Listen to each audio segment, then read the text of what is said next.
ছাত্ৰ-ছাত্ৰীসকল, আশা কৰোঁ তোমালোক ভালে আছা। ইতিমধ্যে মই তোমালোকক প্ৰগতিৰ সোণালী পাঠ শীৰ্ষক পাঠটি বুজাই শেষ কৰিলোঁ আৰু তাত যিখিনি প্ৰশ্ন উত্তৰ আছে সেইসমূহো মই আলোচনা কৰি দিছিলোঁ। দুই এটা প্ৰশ্ন কিতাপত নাই বহলকৈ লিখিবলগীয়া, সেইখিনি মই তোমালোকক লিখাই দিম বুলি কৈছিলোঁ।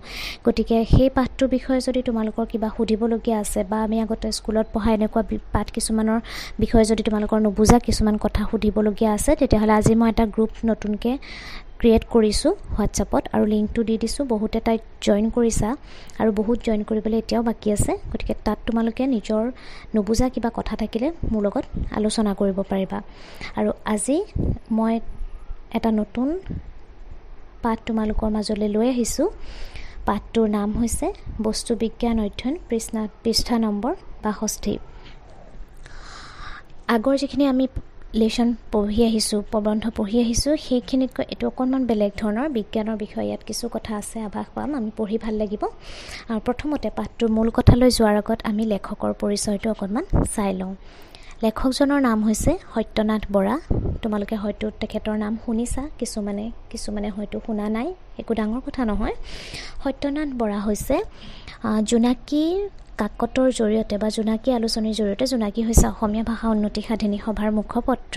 জোনাকীৰ জৰিয়তে অসমীয়া ভাষা সাহিত্যৰ উন্নতিৰ হকে কাম কৰা যিসকল লোক আছে, অসমীয়া লোক আছে, সেইসকলৰ ভিতৰত অন্যতম সত্যনাথ বৰা এজন প্ৰবন্ধকাৰ, বৈয়াকৰণিক, শিক্ষাবিদ আৰু আইনী বিশেষজ্ঞ। এই পাঠটো তেখেতৰ সাৰথি নামৰ প্ৰবন্ধ সংকলনখনৰ পৰা লোৱা হৈছে। এতিয়া চোৱা, পাঠটোত আছে সত্যনাথ লেখকৰ পৰিচয়, পেজ নম্বৰ 63 আছে।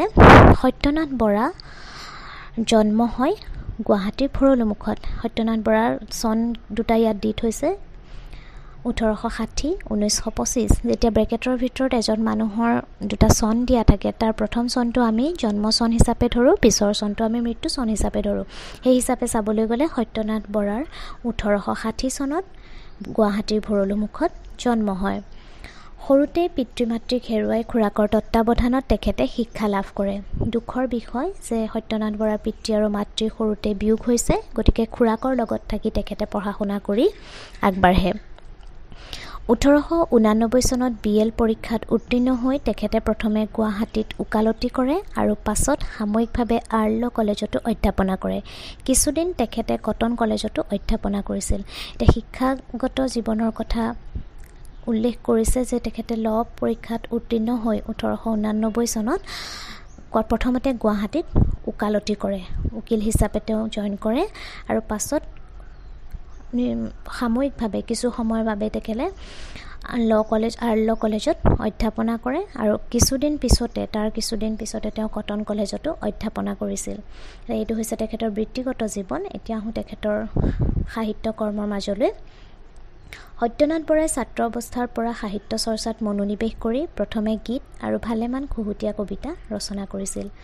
মই কৈছোঁ তেখেতে এজন গীতিকাৰ, গতিকে সাহিত্য চৰ্চাত তেখেতে ছাত্ৰ অৱস্থাৰ পৰাই মন মেলিছিল, চৰ্চা কৰিছিল। প্ৰথমতে তেওঁ গীত লিখিছিল আৰু লগতে ভালেমান খুহুতীয়া ব্যংগাত্মক কবিতা ৰচনা কৰিছিল।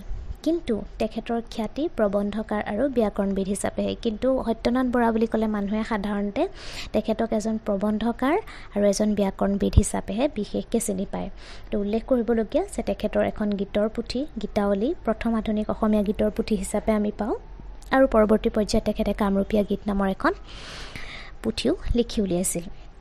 যি কি নহওক, প্ৰবন্ধকাৰ আৰু ব্যাকৰণবিদ হিচাপে তেখেতে যিহেতু খ্যাতি লাভ কৰিছে মানুহৰ মাজত, গতিকে তেখেতক শক্তিশালী গদ্য লেখক হিচাপে প্ৰতিষ্ঠা কৰাৰ তেওঁ কেইবাখনো প্ৰবন্ধ সংকলন আছে। তাৰ ভিতৰত সাৰথি, চিন্তাকলীৰ নাম ইয়াত উল্লেখ কৰিছে আৰু দুখনমান আছে। মই তোমালোকক নামকেইটাৰ সৈতে চনকেইটা কৈ দিম, তোমালোকে লিখি ল'বা। সাহিত্য বিচাৰ তেওঁৰ এখন প্ৰবন্ধ সংকলন 1888 চনত প্ৰকাশ হৈছিল। আকাশ ৰহস্য 1909 চনত প্ৰকাশ হৈছে প্ৰথমখন বিজ্ঞানভিত্তিক অসমীয়া আলোচনী আকাশ ৰহস্য সত্যনাথ বৰাৰ। সাৰথি 1925 চনত, যিখন গ্ৰন্থৰ পৰা বস্তু বিজ্ঞান অধ্যয়ন পাঠটো লোৱা হৈছে। আন এখন হৈছে চিন্তাকলী 1935 চন। এইকেইখন হৈছে তেখেতৰ প্ৰবন্ধ সংকলন, যিকেইখনত প্ৰকাশিত প্ৰবন্ধসমূহৰ জৰিয়তে তেখেত অসমীয়া সাহিত্যৰ এগৰাকী শক্তিশালী গদ্য লেখক হিচাপে প্ৰতিষ্ঠা লাভ কৰিবলৈ সক্ষম হৈছে। তদুপৰি বহল ব্যাকৰণ তেখেতৰ অসমীয়া ভাষা জ্ঞানৰ উজ্জ্বল নিদৰ্শন। তেখেতক ব্যাকৰণবিদ হিচাপে জনা হয়। তাৰ কাৰণটো হৈছে বহল ব্যাকৰণ নামৰ এখন ব্যাকৰণৰ বিভিন্ন দিশসমূহ লৈ তেওঁ লিখা ব্যাকৰণৰ গ্ৰন্থ। গতিকে ব্যাকৰণবিদ হিচাপে তেখেত বিশেষভাৱে বহল ব্যাকৰণৰ দ্বাৰা জনপ্ৰিয়। তেখেতৰ আন দুখন গ্ৰন্থৰ ইয়াত নাম উল্লেখ কৰিছে। মই ইতিমধ্যে ক'লোৱে তোমালোকক সাহিত্য বিচাৰ আৰু আকাশ ৰহস্য। এইকেইটা কথা যিকেইখন গ্ৰন্থৰ নাম ইয়াত নাই সেইকেইখন তোমালোকক মই কৈছোঁ লিখি ৰাখিবা। আৰু সত্যনাৰায়ণ বৰাৰ বিষয়ে আমি জানিবলগীয়া আৰু এটা কথা হৈছে যে অসমীয়া সাহিত্যত তেখেতক বেকন বা চেমুৱেল স্মাইলছ বুলি আখ্যা দিয়া হয়। সত্যনাথ বৰাক সত্যেন্দ্ৰনাথ শৰ্মাই অসমীয়া সাহিত্যৰ বেকন আখ্যা দিছিল। এই কথাটো মনত ৰাখিবা। গতিকে সত্যনাৰায়ণ বৰাৰ বিষয়ে আমি জানিবলগীয়া কথাখিনি এইখিনিয়ে। তাৰপিছত এতিয়া আমি পাঠটোলৈ আহোঁ। চোৱা, বিজ্ঞানৰ যুগান্তকাৰী আৱিষ্কাৰ আৰু ইয়াৰ প্ৰয়োগে মানৱ সমাজক ব্যাপক সুবিধাজনক স্থিতিত উপনীত কৰাইছে। বিজ্ঞানৰ যিখিনি যুগ সৃষ্টিকাৰী যুগান্তকাৰী আৱিষ্কাৰ আছে আমি জানো, আৰু ইয়াৰ প্ৰয়োগে বিজ্ঞানৰ আৱিষ্কাৰসমূহৰ প্ৰয়োগে মানৱ সমাজক ব্যাপক সুবিধাজনকভাৱে বৰ্তমানৰ স্থিতিত উপনীত কৰাইছে। আজি যে আমি খুব ধুনীয়াকৈ সুন্দৰভাৱে নিজৰ জীৱনটো আলাসতে পাৰ কৰিব পাৰিছোঁ, সুবিধা কৰি ল'ব পাৰিছোঁ, আমাক লাগতিয়াল সকলোবিলাক বস্তু লৈ বিভিন্ন ধৰণৰ ৰাতিপুৱা শুই উঠাৰ পৰা গধূলি শোৱালৈকে আমি যিবিলাক বস্তু ব্যৱহাৰ কৰি আছোঁ তাৰ অধিকাংশই আমাৰ বিজ্ঞানৰ অৱদানৰ ফল। গতিকে বিজ্ঞানৰ সেই যুগ সৃষ্টিকাৰী যিবিলাক বস্তু আছে, আৱিষ্কাৰ আছে, তাৰ প্ৰয়োগে মানৱ সমাজক এটা সুবিধাজনক জীৱন দিছে, যাৰ কাৰণে মানৱ সভ্যতা অতীতৰ পৰা আহি আহি বৰ্তমান স্থিতিত এক সবল স্থিতিত উপনীত হ'ব পাৰিছে। এই আৱিষ্কাৰসমূহৰ সুফল হিচাপে পৃথিৱীৰ মানসিক আয়তন সংকুচিত হোৱাৰ লগতে এইবোৰৰ আধাৰত ন ন চিন্তাৰ বিকাশ সম্ভৱ হৈছে। আৰু যিবিলাক বিজ্ঞানৰ যুগান্তকাৰী আৱিষ্কাৰ আছে সেই আৱিষ্কাৰসমূহৰ সুফলৰ কথা ইয়াত কৈছে। কাৰণ আমি সকলোৱে এটা কথা জানো যে বিজ্ঞানেই হওক বা অন্যান্য দিশেই হওক, বিষয়ে নহওক কিয়, সকলো বস্তুৰে দুটা দিশ থাকে, এটা ভাল দিশ আৰু এটা বেয়া দিশ, কুফল, পজিটিভ ছাইড আৰু নিগেটিভ ছাইড। গতিকে বিজ্ঞানৰ আৱিষ্কাৰসমূহে আমাক যথেষ্ট পৰিমাণে সুফল দিছে, সেইটো আমি কেতিয়াও অস্বীকাৰ কৰিব নোৱাৰোঁ। কিন্তু সেইসমূহৰ দুপ্ৰয়োগে আমাৰ জীৱনলৈ আকৌ অন্ধকাৰো নমাই আনিছে, সেইখিনি এটা বেলেগ কথা। কিন্তু ইয়াত যিহেতু বিজ্ঞানৰ আৱিষ্কাৰসমূহৰ সুফলে পৃথিৱীৰ মানসিক আয়তন, মানুহবিলাকৰ মাজত থকা মনৰ দূৰত্বসমূহ কমাই আনিছে, যাৰ ফলত গোটেই বিশ্বখন এখন গাঁৱত পৰিণত হৈছে। তাৰ ফলত কি হৈছে, মানুহবিলাকৰ মনত নতুন নতুন চিন্তা বিকাশৰ সম্ভৱ হৈছে। মানুহে বিজ্ঞানৰ জৰিয়তে নতুন নতুন চিন্তা কৰিব লাগিছে, তাৰ জৰিয়তে তেওঁলোকে নতুন নতুন আৱিষ্কাৰ কৰিব লাগিছে। কিন্তু এইটো এটা সহজ প্ৰক্ৰিয়া নহয় যে বিজ্ঞানে মানুহক জীৱনটোক খুব সুবিধাজনক কৰি তুলিছে, সুফল দিছে। বিজ্ঞানে আমাক মানুহৰ মাজৰ দূৰত্বসমূহ নাইকিয়া কৰিছে। কেনেকৈ নাইকিয়া কৰিছে, এতিয়া আমাৰ মানুহৰ বিভিন্ন খবৰ বাৰ্তা লোৱাৰ আমাৰ মোবাইলবিলাক আহিলে। আগতেতো চিঠি লিখিছিলে মানুহে, তাৰো আগতে চিঠিও লিখা নাছিলে। গতিকে এনেকুৱা ধৰণে এতিয়া আমি মন গ'লে আমেৰিকাত থকা মানুহ এজনৰ লগত কথা পাতিব পাৰোঁ তৎমুহূৰ্ততে, আমি গৈ আহিব পাৰোঁ পটককৈ, ইখন ঠাইৰ পৰা সিখন ঠাইলৈ পটককৈ আমি অহা যোৱা কৰিব পাৰোঁ। গতিকে এইবিলাক হৈছে বিজ্ঞানৰ আৱিষ্কাৰ, যাৰ ফলত মানুহৰ মাজত মানসিক আয়তনটো কমিব লাগিছে। আৰু তাৰ ফলতেই, বিজ্ঞানৰ আৱিষ্কাৰৰ ফলতেই মানুহৰ মনত নতুন নতুন চিন্তাৰ বিকাশ সম্ভৱ হৈছে। কিন্তু প্ৰতিবিধ বৈজ্ঞানিক আৱিষ্কাৰৰ আঁৰত আছে বিজ্ঞানীসকলৰ অপৰিসীম কষ্ট, সাধনা আৰু ত্যাগৰ কাহিনী। সেইটো আমি সকলোৱে জানো যে যিকোনো এটা বস্তু যেতিয়া সৃষ্টি কৰা হয়, সেই বিজ্ঞানীসকলে সৃষ্টি কৰা বৈজ্ঞানিক আৱিষ্কাৰৰ যিকোনো বস্তুৱেই হওক বা সাহিত্য জগতৰ সাহিত্যিকসকলে সৃষ্টি কৰা তেওঁলোকৰ লিখনিসমূহেই হওক বা অন্যান্য বস্তুবিলাকৰ আৱিষ্কাৰ বা সৃষ্টিৰ আঁৰত সেই বিজ্ঞানীসকলৰ, বিশেষ সাহিত্যিকসকলৰ, সেই কামটোৰ লগত জড়িত লোকসকলৰ অপৰিসীম কষ্ট, সাধনা আৰু ত্যাগ জড়িত হৈ থাকে।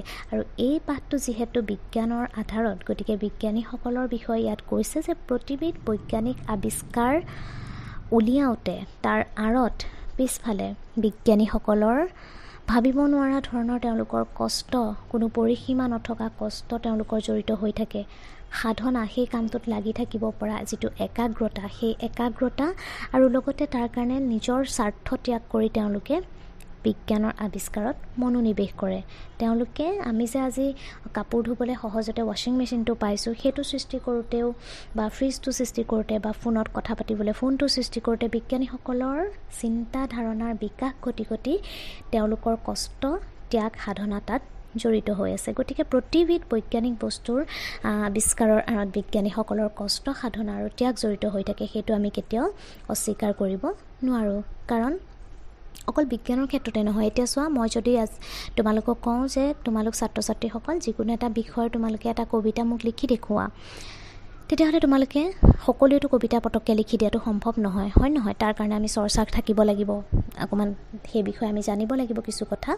গতিকে কবিতা এটা যিকোনো বিষয়ত লিখিবলৈ হ'লে তোমালোকৰ মনৰ মাজত প্ৰথমতে চিন্তাটো আহিব যে মই কি বিষয়ক লৈ কবিতা লিখিম।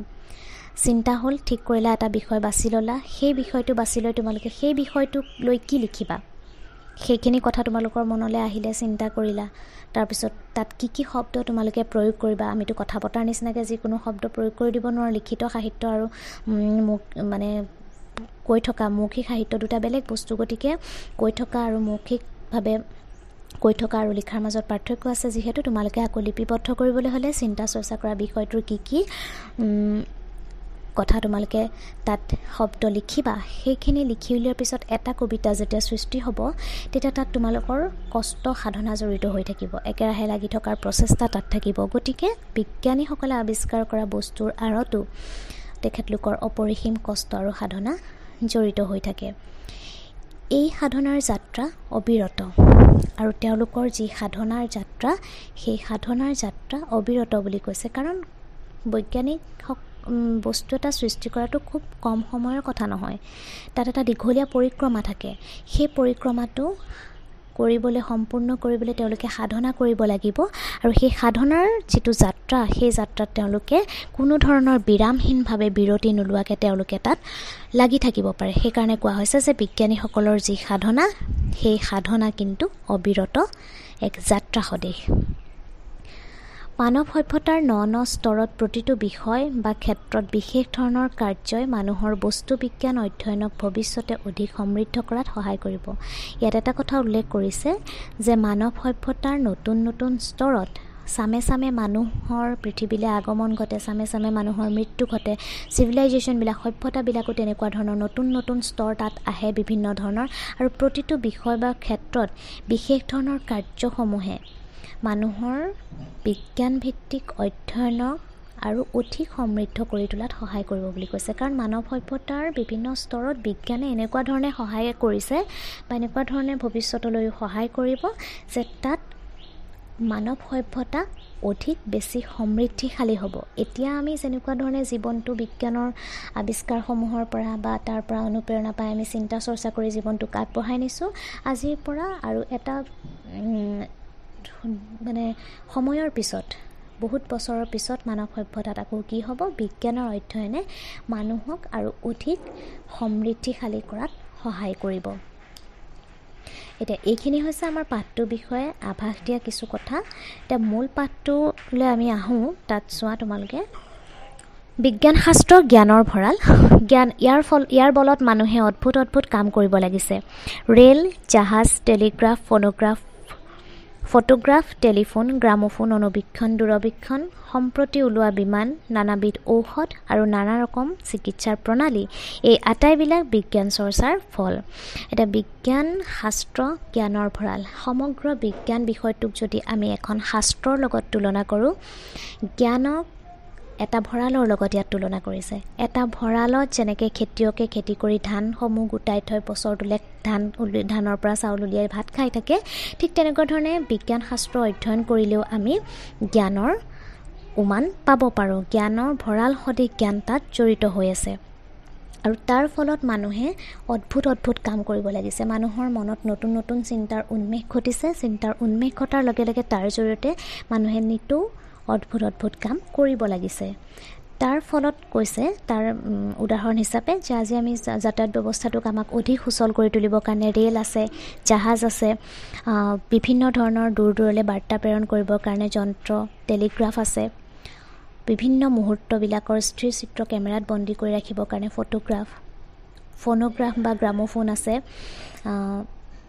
ৰেকৰ্ডকৃত যিবিলাক গীত আছে সেই গীতসমূহ শুনিবৰ কাৰণে, অনুবীক্ষণ যন্ত্ৰ খালী চকুৰে নেদেখা কোষবিলাক হওক বস্তুবিলাক চাবৰ কাৰণে, দূৰবীক্ষণ যন্ত্ৰ আছে দূৰৰ বস্তু এটাক ওচৰত চাবৰ কাৰণে, আৰু সম্প্ৰতি ওলোৱা বিমানৰ আৱিষ্কাৰে তথা নানাবিধ ঔষধ, বিভিন্ন ধৰণৰ বেমাৰবিলাক নতুনকৈ আৱিষ্কাৰ হৈ আছে, আৰু সেই বেমাৰৰ ঔষধবিলাকো কিন্তু তাৰ ফলত ওলাই আছে, আৰু নানা ৰকমৰ চিকিৎসা প্ৰণালী, বিভিন্ন ধৰণৰ ৰোগৰ চিকিৎসা প্ৰণালীবিলাক আটাইবিলাকেই হৈছে বিজ্ঞান চৰ্চাৰ ফল। আজি যদি মানুহে বিজ্ঞান চৰ্চা নকৰিলেহেঁতেন এই বস্তুবিলাক আমি আমাৰ মাজত নাপালোহেঁতেন।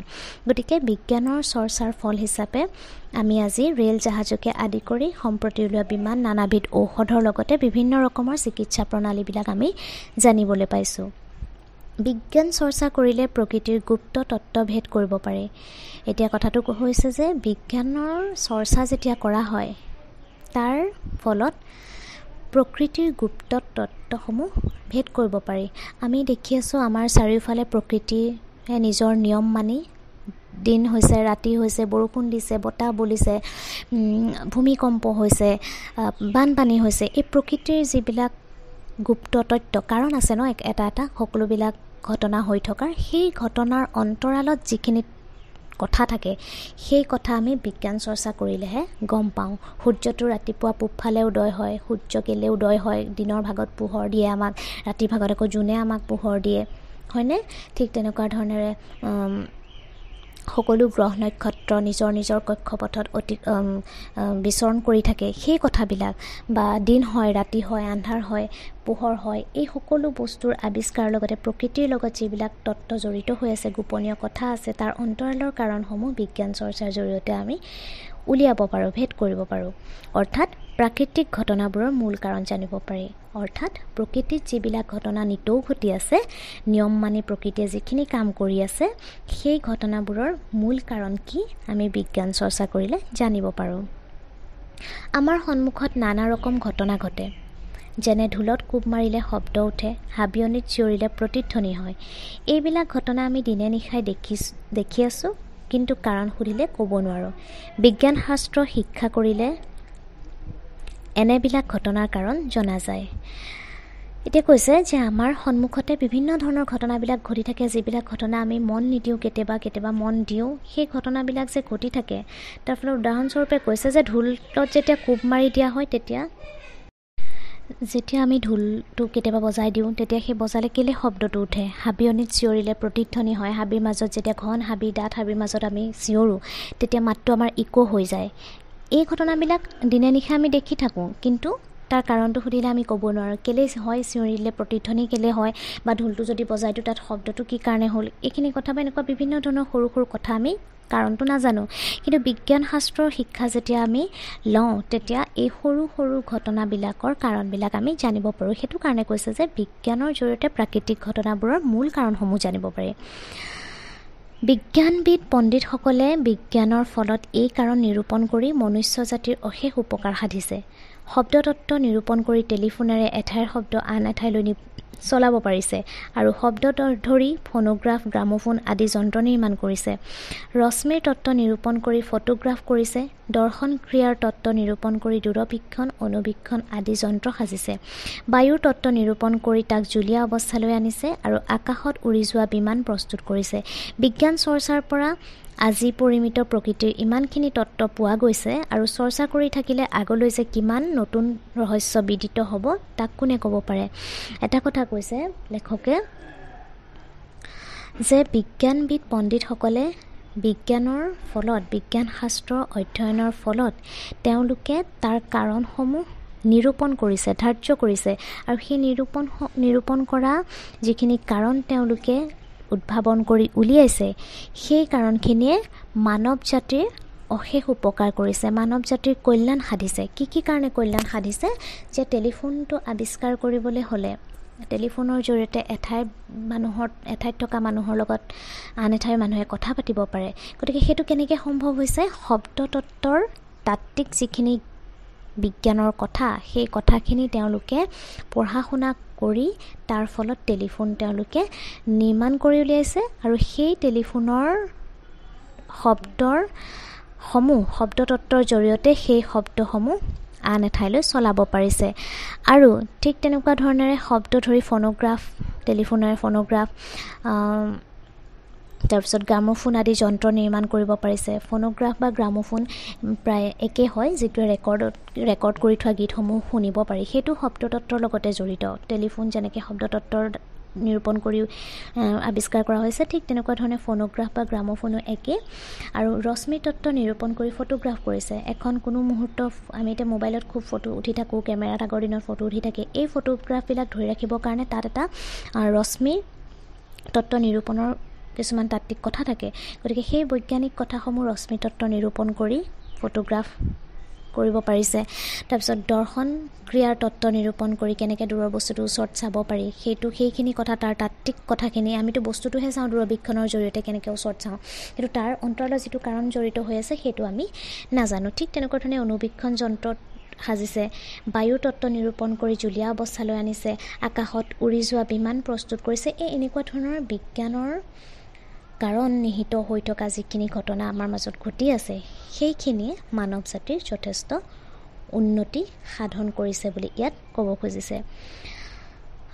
আজিলৈ আমি এই পাঠটো ইমানতে সমাপ্ত কৰিছোঁ। পৰৱৰ্তী অংশখিনিৰ আলোচনা আমি পিছৰ ক্লাছত আলোচনা কৰিম। তেতিয়ালৈকে তোমালোকৰ সুধিবলগীয়া কিবা থাকিলে মোক হোৱাটছএপৰ গ্ৰুপটোত সুধিব পাৰিবা। গতিকে আজিলৈ